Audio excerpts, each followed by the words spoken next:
In this video, we will learn how to create checklist in Google Sheet. So let's start. This is my Google Sheet. I have a small checklist here. I just enter the first checkbox. Okay, select the cell, select the column where you want the checkbox. Insert, click on the insert option. You get here option checkbox. Just enter it.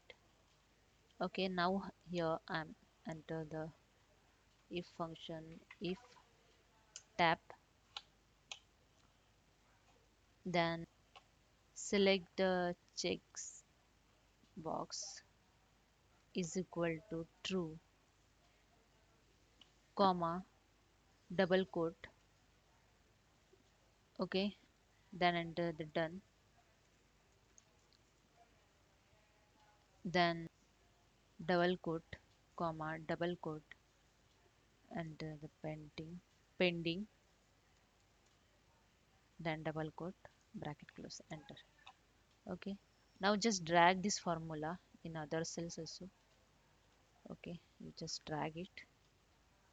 Okay, now when you click on this box, you get here status done. Just click on it, done. Click this, click this, click this. That's it. Hope you understand. If you like this, please subscribe my channel. Thank you so much.